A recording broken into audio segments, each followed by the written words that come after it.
तो गाइस ये बात है करीब 1 महीने पहले की, जब मैं और मेरा दोस्त घूमने गए। हम दोनों दोस्त लाइफ में बहुत खुश रहते थे। हमें किसी बात की टेंशन नहीं थी। हम बिल्कुल टेंशन फ्री रहते थे। हमारे बिहेवियर ऐसा था कि हम कुछ भी कारनामा कर दे तो हमें कोई कुछ नहीं बोलता था, हालांकि हम कुछ नहीं करते थे। तो जैसे मैंने बोला था कि हम घूमने गए, तो हम दिन में कम रात को ज़्यादा घूमते थे।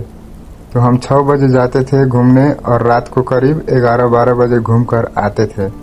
तो जब हम घूम कर आ रहे थे तो हमारे ही घर के साइड में ही एक औरत रहती थी और उनका एक बेटा और 2 बेटी भी थी। और हस्बैंड जो थे उनका कुछ सालों पहले डेथ हो गया था। और उस औरत को हम आंटी बोलते थे, आंटी बोलकर बुलाते थे। उस रात को जब हम घूम कर आ रहे थे तो जो मेरा दोस्त था उसको आंटी बुलाती है। तो मेरा दोस्त था, वो मुझे बोला तू चल मैं आ रहा हूँ। तो मैं घर चला गया और वो जो मेरा दोस्त था वो उस आंटी के पास चला गया। तो वो जब गया तो वो आंटी बोली, ये लो बेटा प्रसाद खा लो। मेरा दोस्त वो प्रसाद खा लिया। तो वो प्रसाद खाते ही उसे चक्कर आने लगा और वो गिर गया। गिरने के बाद ही कुछ मिनटों के बाद वो उठ गया और वो अपने घर चला गया। कुछ दिन तक तो वो ठीक था। अब उनको क्या पता मौत का मंजर तो अब शुरू होने वाला है। तो एक दिन मेरे दोस्त का फैमिली को बाहर जाना था किसी शादी में। तो उसके मम्मी पापा उसे कहते हैं कि चल तू भी। तो वो बोला मैं नहीं जाऊंगा, आप लोग जाओ। तो वो लोग बोले तू अकेले रह लेगा? तो वो बोला मैं रह लूँगा, आप लोग जाओ। तो वो चले गए। तो वो शादी में गए थे तो वहाँ लगभग 1 हफ्ता तक रहने वाले थे।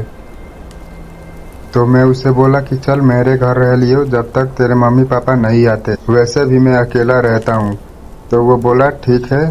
तो जब हम रात को सोने गए तब रात के करीब 12-1 बज रहे थे।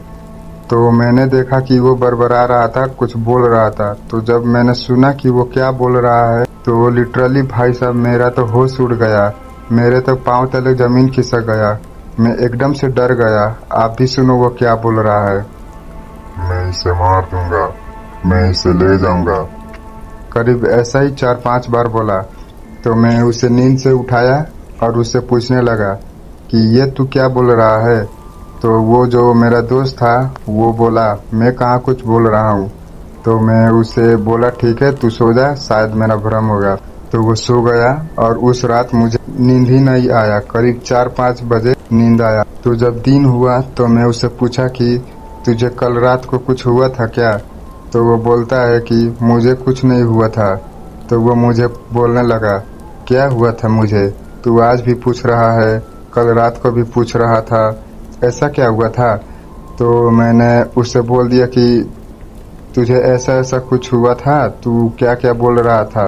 तो वो बोला नहीं मुझे तो कुछ नहीं हुआ, मुझे याद भी नहीं है क्या क्या हुआ है। तो मैंने बोला छोड़ ये सब, चल घूमने चलते हैं। तो हम घूमने चले गए। फिर जब रात हुआ तो हम सोने गए। तो मुझे प्यास लगी थी तो उठ कर गए पानी पीने के लिए। तो जब रात को मैं पानी पीकर आया तो मैंने देखा कि वो जो मेरा दोस्त था उसका जो कमर होता है वो बीच से उठा हुआ था और उसका पैर और उसका सर बेड पर था। मैं लिटरली इतना डर गया था, मैं तो कुछ सेकंड तक वहाँ फ्रीज हो गया था। मेरा सांसें एकदम थम गया था, कहीं पर नहीं जा पा रहा था, ना हिल डोल पा रहा था और मैं बेहोश हो गया। कुछ टाइम के बाद मेरा होश आया तो मैंने देखा कि वो एकदम से सीधा सो रहा था। जब ये सब हुआ तो करीब 2 बज रहे थे। तो मैं उठकर बेड पर गया और हनुमान चालीसा का पाठ पढ़ने लगा और पाठ पढ़ते पढ़ते सो गया। जब सुबह हुआ तो मैं सोचा उससे पूछूं, फिर मेरे दिमाग में आया उससे तो कुछ याद नहीं रहता। एक तो वो इंसिडेंट हुआ और दूसरा ये। और जब सुबह हुआ तो हम खाना खाए और चले गए घूमने। और जब हम घूम रहे थे तो मैं उससे पूछा तुझे कुछ हुआ है क्या तेरे साथ? तो वो बोला नहीं मुझे कुछ नहीं हुआ है। तो मैंने बोला ठीक है और अच्छे से रहना। और फिर कुछ दिन तक, लगभग 4-5 दिन तक तो वो ठीक था। तो उसके मम्मी पापा आ गए, तो वो अपने घर चला गया। तो जब उसके मम्मी पापा आए थे तो उस दिन तो मैं उसके घर नहीं गया था। कल गया उसके घर, मुझे कुछ सामान किनना था। तब मैं गया था उसके घर उसे बुलाने के लिए। तब उसके मम्मी पापा नहीं थे, कहीं पर गए हुए थे, कुछ उनको काम था। वो अकेला ही था अपने घर में। तो मैं गया उसके घर, तो वो छत पर था। तो मैं देखा एक कबूतर मरा हुआ था, और वो बहुत ही अजीब तरीके से मरा हुआ था। और मैंने देखा कि जो मेरा दोस्त था उसके हाथ में खून लगा था, और वो दीवार पर कुछ लिख रहा था और बरबरा रहा था। तो मुझे थोड़ा शक हुआ, पहले तो वो सब और अभी ये। तो मैंने सोचा कि उसके मम्मी पापा से बात करूंगा और सब ये बात बताऊंगा। तो वो जब लिख रहा था, बरबरा रहा था, मैं उससे पूछा तुझे क्या हो गया, ये सब क्या कर रहा है? तो वो बोला मुझे कुछ नहीं पता। तो मैंने बोला ठीक है, छोड़ ये सब, हाथ मुख धो और चल बाहर, कुछ सामान किना है। तो हम चले गए। असली कहानी तो अब शुरू होता है। जब रात हुआ तो मैं उसके घर गया और उसके मम्मी पापा को सब बात बताया, और उनसे मैं पूछने लगा कि समीर को कुछ हुआ है क्या। पहले तो ये बात सुने तो उसके मम्मी पापा तो पहले तो एकदम से थम गए, एकदम से चौंक गए। वो मुझे पूछने लगे हमारे साथ तो ऐसा कभी नहीं हुआ, और तुम्हें कैसे पता चला? तो मैंने बोला आंटी, आप लोग जब नहीं थे, गए थे आप शादी में, तब की ये बात है। तो उसके मम्मी पापा बोले बेटा तुम अभी जाओ, हम कुछ करेंगे। तो मैं वहाँ से आ गया और अपने घर में आके सो गया। और जब मैं सुबह उठा तो मेरा तो होश उड़ गया। मैंने देखा कि वहाँ पर एक बच्चा का डेथ हो गया है। तो मैं कुछ टाइम तक तो दंग रह गया था। तो मैंने ज़्यादा लाइटली नहीं लिया उसे, और फिर उस दिन के बाद से मौत का आतंक शुरू हो गया। फिर जब दूसरा सुबह हुआ तो एक बूढ़ा मरा हुआ था। कभी औरत मरी मिली, कभी एक आदमी मरा हुआ मिला, कभी बकरी मरा हुआ मिलता था। एक रात ऐसा आया जो सबको मारता था, वो उसका पता चल गया। जो सबको मार रहा था, एक रात उसने देखा एक मुर्गी था, उसको मारने के लिए जा रहा था। तो होता है ना, कभी किसी को पेशाब लगता है तो बाहर आता है।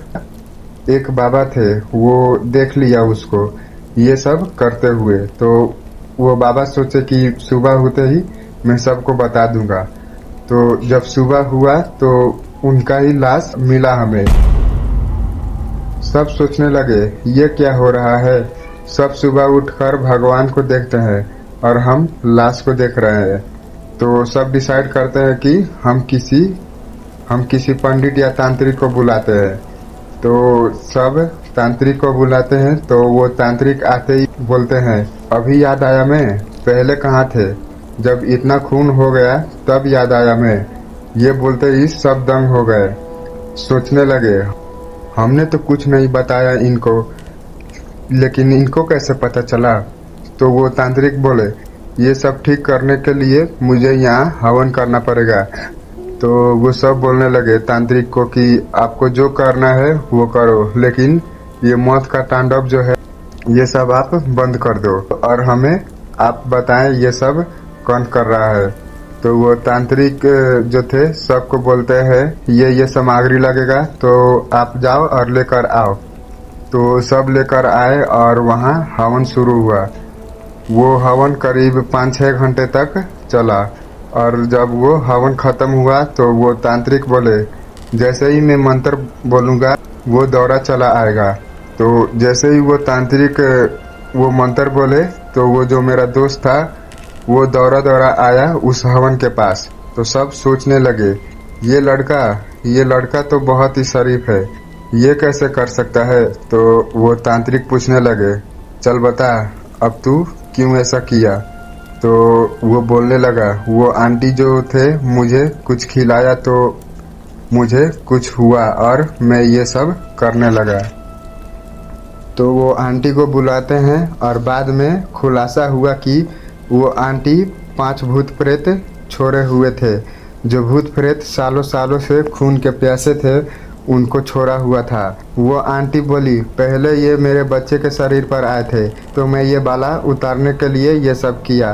तो सब क्या करते हैं, वो आंटी जो थी उनको उस समाज से निकाल दिया और तब से उस समाज में सब अच्छे से रहने लगे और तब से हम कहीं पर नहीं जाते। मैं तो लास्ट में यही आकर कहना चाहता हूँ कि दूसरों से ज़्यादा अपनों से सतर्क रहे।